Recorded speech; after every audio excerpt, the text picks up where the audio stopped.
বাতিল নয়, কিন্তু নতুন ফর্মও মিলবে না। এসআইআর ফর্ম পূরণের সতর্কতা। আসন্ন নির্বাচনের আগে ভোটার তালিকা সংশোধনের জন্য বর্তমানে এসআইআর বা বিশেষ নিবিড় সংশোধনের কাজ চলছে। এই এসআইআর ফর্ম পূরণ করার সময় সামান্য ভুল হয়ে গেলেও ভোটারদের আশঙ্কিত হওয়ার কিছু নেই। তবে নির্বাচন কমিশনের কিছু জরুরি নির্দেশিকা মেনে চলতে হবে।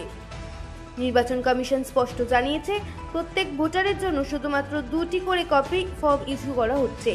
যেহেতু এই ফর্মের নাম, ছবি, কিউআর কোড এবং এপিক নাম্বারের মতো ব্যক্তিগত তথ্য থাকে, তাই এটিই ছাপা থাকে।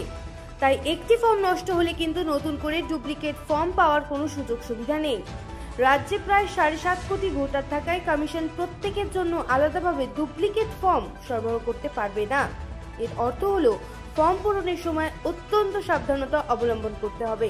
নির্বাচন কমিশনের পরামর্শ অনুযায়ী যদি আপনার 2টি ফর্মের মধ্যে একটিতে বেশি কাটাকাটি হয়ে থাকে, তবে আপনি সেই ফর্মটি নিজের কাছে রেখে দিতে পারেন এবং যেটিতে তুলনামূলকভাবে কম কাটাকাটি হয়েছে সেটি বিএলওকে জমা